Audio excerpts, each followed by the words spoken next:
Hello everyone, स्वागत है आप सभी का हमारे YouTube channel Agri Super Mind पे। आज हम बात करने वाले हैं जीव विज्ञान से संबंधित सभी महत्वपूर्ण प्रश्नों की, जो कि आने वाले सभी एग्जाम की दृष्टि से काफ़ी महत्वपूर्ण होने वाले हैं। सो बढ़ते हैं हम लोग अपने क्वेश्चंस की तरफ, जो कि आज का हमारा पहला क्वेश्चन है। नवजात बच्चे को BCG का टीका कब दिया जाता है? फर्स्ट ऑप्शन है जन्म के तुरंत बाद, सेकंड ऑप्शन है 7 दिन के भीतर, थर्ड ऑप्शन है 48 घंटे के भीतर, फोर्थ ऑप्शन है 6 महीने के भीतर। तो बात करते हैं BCG के टीके की कि BCG का टीका, इसका जो फुल फॉर्म होता है वो बैसिलस कैलमेट ग्यूरिन होता है। BCG का जो फुल फॉर्म होता है वो बैसिलस कैलमेट ग्यूरिन होता है। यह मतलब क्या, इसका टीका किस लिए दिया जाता है? तो जो बच्चे होते हैं उनमें टीबी का खतरा ना होने पाए, या टीबी की जो मतलब बीमारी होती है वो ना होने पाए, उसके लिए हम लोग BCG का टीका देते हैं। तो बात हो रही है कि BCG का टीका नवजात में कब दिया जाता है। तो BCG का जो टीका होता है वो 48 घंटे के भीतर ही दिया जाता है, इसलिए इसका जो राइट आंसर होगा वो C होगा। बढ़ते हैं नेक्स्ट क्वेश्चंस की तरफ। घरेलू मक्खी का वैज्ञानिक नाम क्या है? फर्स्ट ऑप्शन है एपिस, सेकंड ऑप्शन है मस्का डोमेस्टिका, थर्ड ऑप्शन है फार्मिसिडी, फोर्थ ऑप्शन है इनमें से कोई नहीं। तो बात करते हैं सबसे पहले अगर एपिस की, तो एपिस जो होता है ये मधु मक्खी का वैज्ञानिक नाम होता है। और अगर बात करते हैं मस्का डोमेस्टिका की, तो जो घरेलू मक्खी होती है उसका वैज्ञानिक नाम होता है मस्का डोमेस्टिका। घरेलू मक्खी जो होती है उसका वैज्ञानिक नाम होता है मस्का डोमेस्टिका होता है। वो अगर बात कर लेते हैं यहाँ पे फार्मिसिडी की, तो ये चींटी का जो वैज्ञानिक नाम होता है फार्मिसिडी होता है। ये चींटी के वैज्ञानिक का नाम होता है। तो यहाँ पे बात हो रही है कि घरेलू मक्खी का वैज्ञानिक नाम क्या है। तो घरेलू मक्खी का जो वैज्ञानिक नाम है वो मस्का डोमेस्टिका है, इसलिए इसका जो राइट आंसर होगा वो B होगा। अगर यहाँ पे बात कर लेते हैं कि जो आम होता है, आम में जो पॉलिनेशन होते हैं वो सबसे ज़्यादा किस के कारण होते? तो जो ये घरेलू मक्खियाँ होती हैं इन्हीं के कारण, मतलब आम में जो पॉलिनेशन होता है सबसे ज़्यादा घरेलू मक्खियों के द्वारा होता है। बढ़ते हैं नेक्स्ट क्वेश्चंस की तरफ।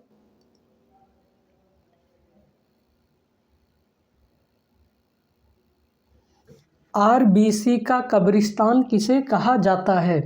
RBC यानी रेड ब्लड सेल्स जो होता है उसका कब्रिस्तान किसे कहा जाता है? फर्स्ट ऑप्शन है यकृत को, सेकंड ऑप्शन है प्लीहा को, थर्ड ऑप्शन है अग्न्याशय को, फोर्थ ऑप्शन है अस्थि मज्जा को।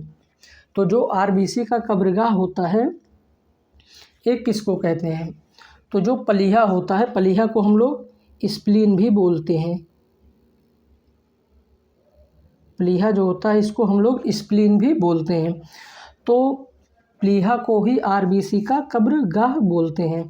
इसके पीछे का कारण ये होता है कि जो पुराने RBC होते हैं यानी रेड ब्लड सेल्स होते हैं उनको एक फ़िल्टर कर देता है या हटा देता है, तो इसलिए इसको मतलब इसका RBC का कब्रिस्तान बोलते हैं। और जो प्लीहा होता है, प्लीहा को हम लोग ब्लड बैंक भी बोलते हैं। तो यहाँ पे जो राइट आंसर होगा वो B होगा, यानी RBC का जो कब्रिस्तान होता है वो प्लीहा को बोलते हैं। बढ़ते हैं नेक्स्ट क्वेश्चंस की तरफ।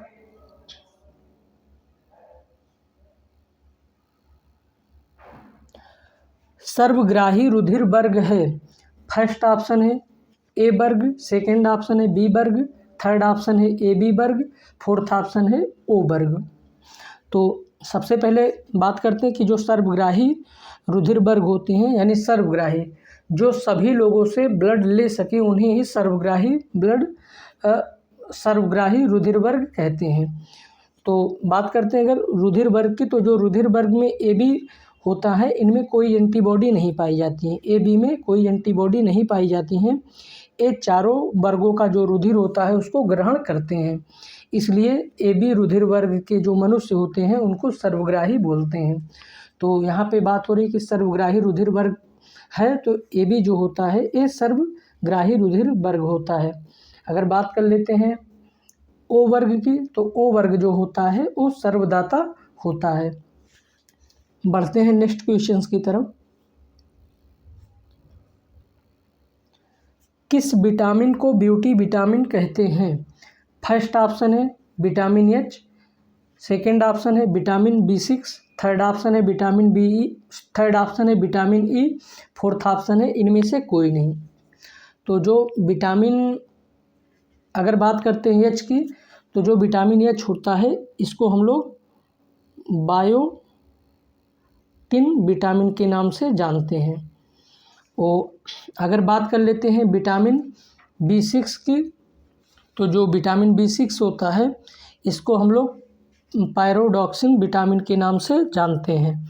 और अगर बात करते हैं विटामिन ई की, तो विटामिन ई जो होता है इसको हम लोग ब्यूटी विटामिन के नाम से भी जानते हैं। या विटामिन ई जो होता है इसका जो साइंटिफिक नेम होता है वो टोकोफेरॉल भी होता है। इसकी जो कमी होती है वो स्टेरिलिटी, यानी मतलब जो पुरुषों में नपुंसकता होती है वो इसी के कारण ही होती है। और अगर बात करते हैं विटामिन एच की, तो विटामिन एच जो होता है इसमें मतलब जो स्किन होती हैं वो काफ़ी लूज हो जाती हैं। और विटामिन B6 जो होता है ये जो होता है डीजनरेशन ऑफ नर्व, यानी जो हमारी बॉडी में नर्व फाइबर होते हैं या नर्व होते हैं वो इसकी कमी के कारण डीजनरेट हो जाते हैं। तो यहाँ पे बात हो रही है कि किस विटामिन को ब्यूटी विटामिन कहते हैं, तो विटामिन ई को ब्यूटी विटामिन के नाम से भी जानते हैं, इसलिए इसका जो राइट आंसर होगा वो सी होगा। बढ़ते हैं नेक्स्ट क्वेश्चंस की तरफ। सार्स क्या है? फर्स्ट ऑप्शन है संगठन है, सेकंड ऑप्शन है विषाणु है, थर्ड ऑप्शन है जीवाणु है, फोर्थ ऑप्शन है संचार प्रणाली है। तो सार्स जो होता है ये एक विषाणु है। अभी जल्द ही में हम लोग कोरोना, जब कोविड-19 की शुरुआत हुई थी तो उस दौरान हम लोग को देखने या सुनने में ये मिल रहा था कि सार्स और मर्स नाम के मतलब दो वायरस हैं जो कि कोरोना के जिम्मेदार होते हैं, यानी जो व्यक्ति कोरोना से पीड़ित होते हैं उसके लिए यही वायरस जिम्मेदार होते हैं। तो इसका जो राइट आंसर होगा यानी सार्स जो होता है वो विषाणु होता है। बढ़ते हैं नेक्स्ट क्वेश्चंस की तरफ। इबोला क्या है? फर्स्ट ऑप्शन है बैक्टीरिया, सेकंड ऑप्शन है कवक, थर्ड ऑप्शन है वायरस, फोर्थ ऑप्शन है इनमें से कोई नहीं। तो सबसे पहले बात कर लेते हैं इबोला की कि इबोला क्या होता है। इबोला मतलब एक प्रकार का वायरस होता है। इसमें क्या होता है, इसमें जो नसें होती हैं, नसों में जो खून होता है और खून जो होता है नसों से बाहर आ जाती हैं, जिससे मतलब अंदरूनी जो शरीर के अंदर मतलब ब्लीडिंग होती है वो अंदरूनी ब्लीडिंग शुरू हो जाती है। इसमें क्या होता है लगभग 90% चांस होते हैं कि अगर किसी को कोई व्यक्ति इबोला वायरस से ग्रसित हो जाता है तो उसमें लगभग 90% चांस होता है कि वो व्यक्ति मर ही जाता है। तो इसमें क्या होती है, जो नसें होती हैं वो फट जाती हैं और अंदरूनी पूरे बॉडी में ब्लीडिंग होने लगता है। बात करते हैं अगर इबोला वायरस की, तो इबोला वायरस जो है इसको सबसे पहले इबोला नदी के किनारे बसा एक गांव था जहां पे 1976 में इसको पहली बार देखा गया था। तो यहाँ पे बात हो रही कि इबोला क्या है, इबोला एक वायरस होता है। बढ़ते हैं नेक्स्ट क्वेश्चंस की तरफ।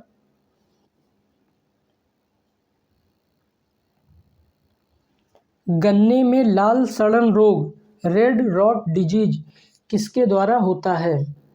फर्स्ट ऑप्शन है जीवाणु के द्वारा, सेकंड ऑप्शन है विषाणु के द्वारा, थर्ड ऑप्शन है कवक के द्वारा, फोर्थ ऑप्शन है सभी। तो गन्ने में जो लाल सड़न रोग होता है या रेड रॉट डिजीज जो होता है वो कवक के द्वारा होता है। तो इसलिए इसका जो राइट आंसर होगा वो सी होगा।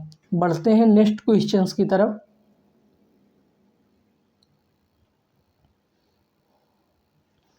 हाइड्रोफोबिया रोग उत्पन्न होता है। फर्स्ट ऑप्शन है जीवाणु के द्वारा, सेकंड ऑप्शन है कवक के द्वारा, थर्ड ऑप्शन है विषाणु के द्वारा, फोर्थ ऑप्शन है इनमें से कोई नहीं। तो हाइड्रोफोबिया, इसको हम लोग हाइड्रोफोबिया जो होता है इसको हम लोग रेबीज भी बोलते हैं। हाइड्रोफोबिया को हम लोग हिंदी में रेबीज भी बोलते हैं। तो रेबीज में क्या होता है, जो मतलब रेबीज में जो कुत्ते होते हैं या फिर बिल्ली होती हैं, जब ये काट लेते हैं किसी इंसान को तो उनको रेबीज हो जाता है। रेबीज में सबसे बड़ा खतरा जो होता है कि जब वो किसी मतलब कहीं पे पानी की मात्रा ज़्यादा होती है तो वो पर्सन जिनको वो कुत्ता जिसके अंदर रेबीज वायरस पाया जाता है, अगर वो काटता है तो वो पर्सन जब किसी पानी के किनारे जाता है तो उसको पानी से बहुत ही ज़्यादा डर लगता है। तो यहाँ पे हाइड्रोफोबिया जो होता है, हाइड्रो मतलब पानी होता है, तो यहाँ पे आप समझ सकते हैं कि जो हाइड्रो होता है, हाइड्रोफोबिया यानी जल के सामने जब कोई इंसान आता है जिसको मतलब कुत्ता काटा होता है तो वो मतलब काफ़ी ज़्यादा डर जाता है, घबरा जाता है। तो ये हाइड्रोफोबिया जो रोग होता है ये विषाणु के कारण होता है, इसलिए इसका जो राइट आंसर होगा वो सी होगा। बढ़ते हैं नेक्स्ट क्वेश्चंस की तरफ। शैवाल की कोशिका भित्ति किसकी बनी होती है? फर्स्ट ऑप्शन है काइटिन की, सेकंड ऑप्शन है सुवेरिन की, थर्ड ऑप्शन है सेलुलोज की, फोर्थ ऑप्शन है क्यूटिन की। तो जो कोशिका की शैवाल यानी एल्गी जो होती है या फिर हम लोग इसको शैवाल बोलते हैं, इसकी जो कोशिका होती है वो सेलुलोज की बनी होती है, इसलिए इसका जो राइट आंसर होगा वो सी होगा। बढ़ते हैं नेक्स्ट क्वेश्चंस की तरफ।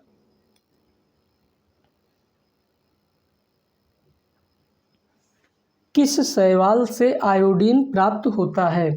फर्स्ट ऑप्शन है एक्टोकार्पस से, सेकंड ऑप्शन है लेमिनेरिया से, थर्ड ऑप्शन है ओडोगोनियम से, फोर्थ ऑप्शन है यूलोथ्रिक्स से।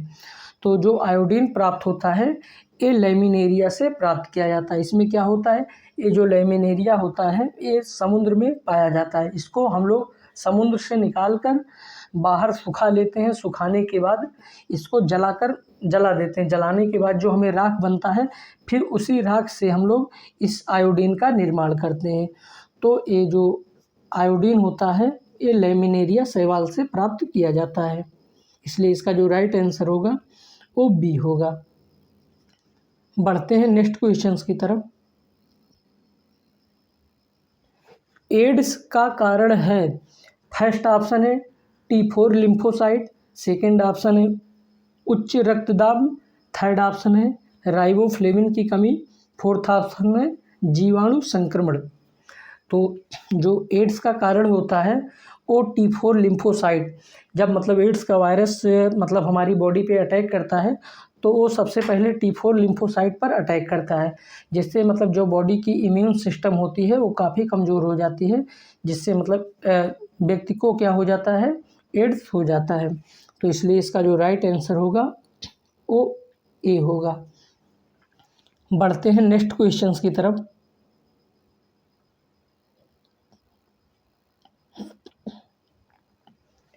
अगार अगार किससे तैयार होता है? फर्स्ट ऑप्शन है शैवाल से, सेकंड ऑप्शन है लाइकेन से, थर्ड ऑप्शन है कवक से, फोर्थ ऑप्शन है इनमें से कोई नहीं। तो बात करते हैं अगार अगार की। तो अगार अगार एक प्रकार का शैवाल होता है जो कि जिलेडियम और ग्रेसलेरिया जो शैवाल होते हैं इससे प्राप्त किया जाता है। और अगार अगार का जो उपयोग होता है ये आइसक्रीम और जेली बनाने में किया जाता है। तो यहाँ पे बात की जा रही है कि अगार अगार किससे तैयार होता है, तो अगार अगार शैवाल से तैयार किया जाता है, और जो शैवाल से तैयार किया जाता है उसका नाम जिलेडियम और ग्रेसलेरिया है। अगर यहाँ पे बात करते हैं लाइकेन की, तो जो लाइकेन होता है ये एल्गी और फंगी जो होते हैं इनके मतलब एक साथ जब मिलकर मतलब रहते हैं तो इनको हम लोग लाइकेन बोलते हैं। और लाइकेन जो होता है ये पॉल्यूशन का गुड इंडिकेटर होता है। जहाँ पे पॉल्यूशन की मात्रा ज़्यादा होती है वहाँ पे लाइकेन कभी ग्रो नहीं करते हैं। बढ़ते हैं नेक्स्ट क्वेश्चंस की तरफ। सबसे अधिक क्रोमोसोम किसमें पाया जाता है? फर्स्ट ऑप्शन है मनुष्य में, सेकंड ऑप्शन है टेरिडोफाइट में, थर्ड ऑप्शन है हाथियों में, फोर्थ ऑप्शन है एंजियोस्पर्म में। तो सबसे ज़्यादा जो क्रोमोसोम पाया जाता है वो टेरिडोफाइट में पाया जाता है, इसलिए इसका जो राइट आंसर होगा वो बी होगा। बढ़ते हैं नेक्स्ट क्वेश्चंस की तरफ। जल द्वारा परागकण कहलाता है? फर्स्ट ऑप्शन है जूफिली, सेकंड ऑप्शन है हाइड्रोफिली, थर्ड ऑप्शन है एंटमोफिली, फोर्थ ऑप्शन है एनिमोफिली। तो बात करते हैं अगर जूफिली की, तो जानवरों के द्वारा जो परागण होता है, यानी जानवरों के द्वारा जो परागण होता है उसको हम लोग जूफिली बोलते हैं। और बात करते हैं हाइड्रोफिली, तो जल द्वारा जो परागण होता है उसको हम लोग हाइड्रोफिली बोलते हैं। अब बात करते हैं एंटमोफिली की, तो जो कीटों द्वारा परागण होता है उसको हम लोग एंटमोफिली बोलते हैं। और बात करते हैं एनिमोफिली की, तो एनिमोफिली जो होता है हवा के द्वारा होता है। तो यहाँ पे बात हो रही है कि जल द्वारा जो परागण होता है क्या कहलाता है, तो जल द्वारा जो परागण होता है वो हाइड्रोफिली कहलाता है। इसलिए इसका जो राइट आंसर होगा वो बी होगा। बढ़ते हैं नेक्स्ट क्वेश्चंस की तरफ। इनमें से कौन सत्य फल का उदाहरण है? फर्स्ट ऑप्शन है कटहल, सेकंड ऑप्शन है आम, थर्ड ऑप्शन है नाशपाती, फोर्थ ऑप्शन है सेब। तो बात करते हैं सत्य फल की, कि वो फल जो मतलब फर्टिलाइजेशन के द्वारा तैयार होते हैं या निषेचन के द्वारा मतलब तैयार होते हैं, उनको हम लोग सत्य फल बोलते हैं। तो यहाँ पे जो राइट आंसर होगा वो बी होगा, यानी आम जो होता है ये सत्य फल है। और बाकी कटहल, नाशपाती और सेब जो होते हैं ये असत्य फल होते हैं, ये फर्टिलाइजेशन के द्वारा नहीं तैयार होते हैं। बढ़ते हैं नेक्स्ट क्वेश्चंस की तरफ। नारियल का खाने योग्य भाग होता है? फर्स्ट ऑप्शन है फल भित्ति, सेकंड ऑप्शन है भ्रूणपोष, थर्ड ऑप्शन है पूर्ण बीज, फोर्थ ऑप्शन है बीजावरण। तो जो नारियल का खाने योग्य भाग होता है वो भ्रूणपोष होता है, इसलिए इसका जो राइट आंसर होगा वो बी होगा। बढ़ते हैं नेक्स्ट क्वेश्चंस की तरफ। विश्व का सबसे छोटा फूल है? फर्स्ट ऑप्शन है कमल, सेकंड ऑप्शन है गुलाब, थर्ड ऑप्शन है रेफ्लेशिया, फोर्थ ऑप्शन है बुल्फिया। तो विश्व का जो सबसे छोटा फूल होता है वो रेफ्लेशिया होता है, इसलिए इसका जो राइट आंसर होगा वो डी होगा। बढ़ते हैं नेक्स्ट क्वेश्चंस की तरफ।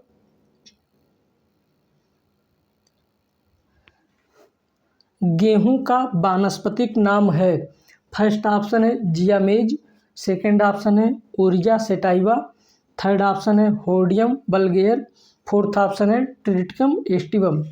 तो बात करते हैं सबसे पहले जियामेज की, तो जो मक्के का वैज्ञानिक नाम होता है वो जियामेज होता है। बात करते हैं यहाँ पे ओरिजा सेटाइवा, तो जो ये धान का वैज्ञानिक नाम होता है, ओरिजा सेटाइवा जो होता है ये धान का वैज्ञानिक नाम होता है। वो अगर बात करते हैं होर्डियम वल्गेयर की, तो ये जौ का वैज्ञानिक नाम होता है। वो अगर बात करते गेहूं का जो वानस्पतिक नाम होता है, गेहूं का जो वानस्पतिक नाम होता है वो ट्रिटिकम एस्टिवम होता है, इसलिए इसका जो राइट आंसर होगा वो डी होगा। बढ़ते हैं नेक्स्ट क्वेश्चंस की तरफ। बैगन किस कुल का पौधा है? फर्स्ट ऑप्शन है क्रूसीफेरी, सेकंड ऑप्शन है कुकुरबिटेसी, थर्ड ऑप्शन है सोलेनेसी, फोर्थ ऑप्शन है मालवेसी। तो बैगन जो होता है ये सोलेनेसी कुल का पौधा होता है। वो अगर यहाँ पे बात करते हैं क्रूसीफेरी, तो क्रूसीफेरी के अंतर्गत जो होते हैं सरसों, आपका सरसों हो गया, गोभी हो गया, पत्ता गोभी हो गया, ये सब मतलब आप क्रूसीफेरी के अंतर्गत आते हैं। वो अगर बात कर लेते हैं यहाँ पे कुकुरबिटेसी की, तो कुकुरबिटेसी के अंतर्गत हो गया खीरा, ककड़ी, कद्दू, तरबूजा, खरबूजा, ये सब होते हैं कुकुरबिटेसी के अंतर्गत आते हैं। अगर बात करते हैं मालवेसी की, तो मालवेसी जो होता है इसके अंतर्गत हम लोग गुड़हल को पढ़ते हैं। और यहाँ पे बात हो रही कि बैगन किस कुल का पौधा है, तो बैगन जो होता है ये सोलिनेसी कुल का पौधा होता है। सोलिनेसी कुल को हम लोग सब्जी वर्ग का पौधा भी बोलते हैं, इसलिए इसका जो राइट आंसर होगा वो सी होगा। बढ़ते हैं नेक्स्ट क्वेश्चंस की तरफ।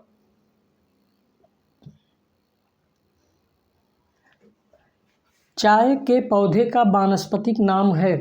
फर्स्ट ऑप्शन है कैफिया अरेबिका, सेकेंड ऑप्शन है थिया साइनेंसिस, फोर्थ ऑप्शन है ग्लाइसिन मैक्स, थर्ड ऑप्शन है ग्लाइसिन मैक्स, फोर्थ ऑप्शन है इनमें से कोई नहीं। तो बात करते हैं कैफिया अरेबिका की। तो कैफिया अरेबिका जो होता है ये कॉफ़ी का वैज्ञानिक नाम होता है। कैफिया अरेबिका जो होता है ये कॉफ़ी का वैज्ञानिक नाम होता है। अगर बात कर लेते हैं थियासाइनेंसिस की, तो ये चाय का वैज्ञानिक नाम होता है। और अगर बात करते हैं ग्लाइसिन मैक्स की, तो ये सोयाबीन का वैज्ञानिक नाम होता है। तो यहाँ पे बात हो रही है कि चाय के पौधे का जो वानस्पतिक नाम होता है ये थियासाइनेंसिस होता है, इसलिए इसका जो राइट आंसर होगा वो बी होगा। यहाँ पे बात कर लेते हैं अगर कैफिका अरेबिका की, तो जो दुनिया में सबसे ज़्यादा यूज की जाने वाली कॉफ़ी की वैरायटी होती है एक कैफिया अरेबिका ही होती है। बढ़ते हैं नेक्स्ट क्वेश्चंस की तरफ। अफीम प्राप्त किया जाता है, फर्स्ट ऑप्शन है सूखी पत्तियों से, सेकंड ऑप्शन है जड़ से, थर्ड ऑप्शन है फूल से, और फोर्थ ऑप्शन है कच्चे फल के लेटेक्स से। तो जो अफीम होता है एक कच्चे फल के लेटेक्स से प्राप्त किया जाता है। इसमें करते क्या है कि जो फल होता है, जब फल का साइज थोड़ा बड़ा हो जाता है और फल कच्चा ही होता है, तो उसके फल पे हम लोग जगह जगह पे चीरा मार लगा देते हैं। तो चीरा लगाने से उसके अंदर एक वाइट कलर का मतलब फ्लूइड निकलता है। तो वो फ्लूइड को हम लोग जब सुबह जाते हैं तो उसको किसी मतलब बर्तन में कलेक्ट कर लेते हैं, फिर इसके द्वारा उससे हम लोग अफीम बनाते हैं। तो यहाँ पे जो बात हो रही है कि अफीम किससे प्राप्त किया जाता है, तो अफीम जो होता है एक कच्चे फल के लेटेक्स से तैयार किया जाता है, इसलिए इसका जो राइट आंसर होगा वो डी होगा। बढ़ते हैं नेक्स्ट क्वेश्चंस की तरफ। कुनेन प्राप्त किया जाता है, फर्स्ट ऑप्शन है जड़ से, सेकंड ऑप्शन है फल से, थर्ड ऑप्शन है बीज से, फोर्थ ऑप्शन है छाल से। तो कुनेन जो होता है, सबसे पहले अगर बात करते हैं कुनेन की, तो जो कुनेन होता है ये सिनकोना की छाल से प्राप्त होता है। और कुनेन जो होता है ये मलेरिया से मतलब जो पीड़ित व्यक्ति होते हैं उनके इलाज के लिए हम लोग पहले कुनेन का इस्तेमाल करते थे। तो कुनेन जो होता है ये जो सिनकोना पौधा होता है इसकी छाल से प्राप्त किया जाता है, इसलिए इसका जो राइट आंसर होगा वो डी होगा। बढ़ते हैं नेक्स्ट क्वेश्चंस की तरफ। किस पौधे को साकी भारतीय डॉक्टर कहते हैं, फर्स्ट ऑप्शन है आंवला, सेकंड ऑप्शन है आम, थर्ड ऑप्शन है नीम, फोर्थ ऑप्शन है तुलसी।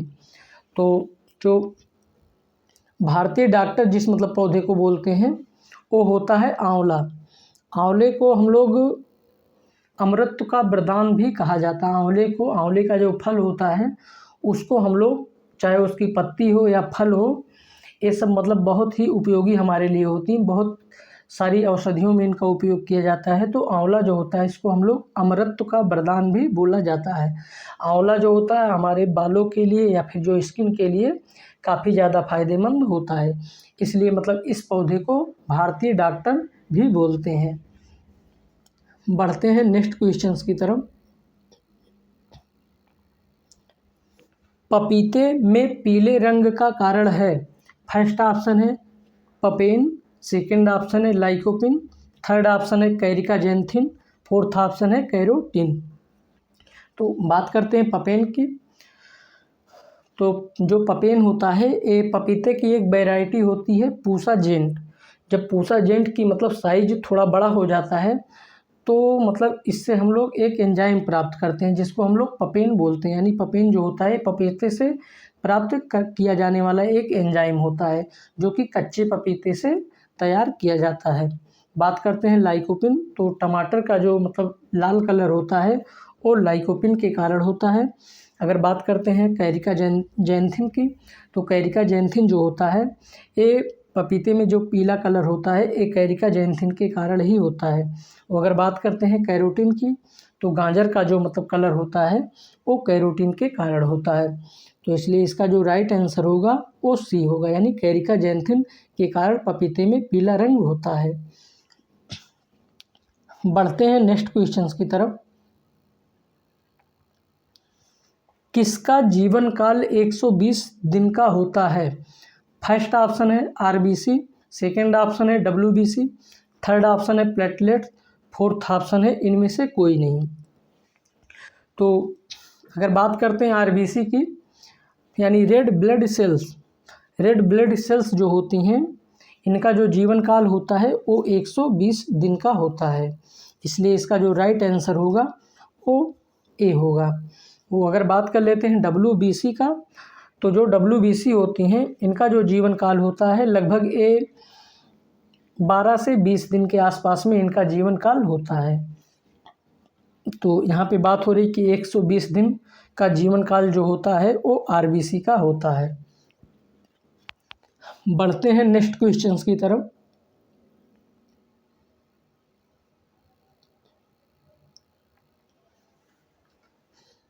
मानव लार का पीएच कितना होता है?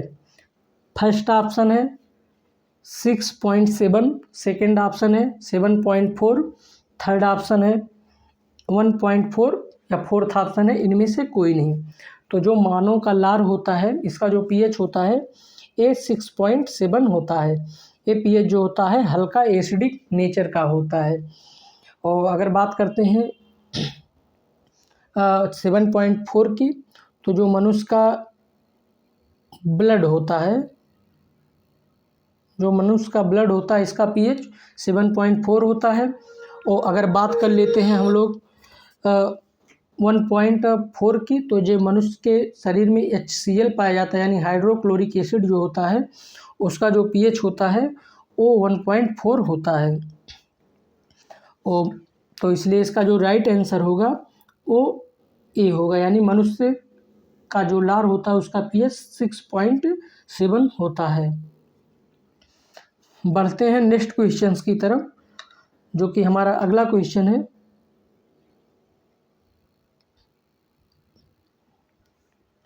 मानव हार्ट में कितने चैम्बर पाए जाते हैं? फर्स्ट ऑप्शन है 2 चैम्बर, सेकेंड ऑप्शन है 3rd चैम्बर, थर्ड ऑप्शन है 4th चैम्बर और फोर्थ ऑप्शन है 5 चैम्बर। तो जो मानव का मतलब हृदय होता है, हार्ट होता है, इसमें 4 चैम्बर पाए जाते हैं। इसलिए इसका जो राइट आंसर होगा वो सी होगा। बढ़ते हैं नेक्स्ट क्वेश्चंस की तरफ। रक्त में पाए जाने वाली धातु है? फर्स्ट ऑप्शन है कैल्शियम, सेकेंड ऑप्शन है आयरन, थर्ड ऑप्शन है जिंक, फोर्थ ऑप्शन है सोडियम। तो रक्त में जो होता है ये आयरन पाया जाता है। आयरन बोले तो लोहा जो होता है, यानी जिसको हम लोग लोहा बोलते हैं, वो रक्त में पाया जाता है। इसलिए इसका जो राइट आंसर होगा वो बी होगा। तो आयरन के ही कारण जो मतलब ब्लड होता है, इसमें हीमोग्लोबिन की मात्रा मतलब ज़्यादा होती है और हीमोग्लोबिन से ब्लड का जो कलर होता है वो रेड कलर का होता है। बढ़ते हैं नेक्स्ट क्वेश्चंस की तरफ। मेढक का लार्वा कहलाता है? फर्स्ट ऑप्शन है प्यूपा, सेकेंड ऑप्शन है मैगॉट, थर्ड ऑप्शन है कैटरपिलर और फोर्थ ऑप्शन है इनमें से कोई नहीं। तो मेढक का जो लार्वा होता है ये क्या कहलाता है? तो इसका जो राइट आंसर होगा वो डी होगा, यानी इनमें से कोई नहीं। तो आप लोग बताइएगा कि मेढक का जो लार्वा होता है उसको क्या बोलते हैं। तो चलिए हम ये बताते हैं कि मेढक का जो लार्वा होता है इसको हम लोग टेडपोल भी बोलते हैं। मेढक के लार्वा को क्या बोलते हैं? टेडपोल।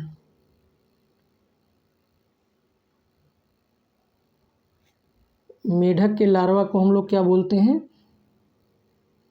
टेडपोल बोलते हैं। तो यहाँ पे इसका जो राइट आंसर की अगर बात की जाए तो इसका जो राइट आंसर होगा इनमें से कोई नहीं। तो मेढक का जो लार्वा होता है वो टेडपोल कहलाता है। और ये जो मतलब लार्वा हो, अगर बात करते हैं कैटरपिलर, तो जो तितलियाँ होती हैं उनके लार्वा को हम लोग कैटरपिलर बोलते हैं। अगर बात करते हैं प्यूपा की, तो जो कैटरपिलर होते हैं यानी जो तितलियों के लार्वा होते हैं कैटरपिलर, ये बड़े होकर प्यूपा का रूप धारण करते हैं और इनकी जो कवरिंग होती है वो काफ़ी हार्ड हो जाती है, उसको हम लोग प्यूपा बोलते हैं। तो यहाँ पे बात हो रही कि मेढक का लार्वा कहलाता है। मेढक का लार्वा जो होता है टैडपोल होता है। तो इसमें ऑप्शंस में टैडपोल कहीं पे था नहीं, तो इसलिए इसका जो राइट आंसर होगा वो डी होगा, यानी इनमें से कोई नहीं। आज का हमारा वीडियो यहीं तक, मिलते हैं नेक्स्ट वीडियो में। तब तक के लिए good luck, take care, bye bye.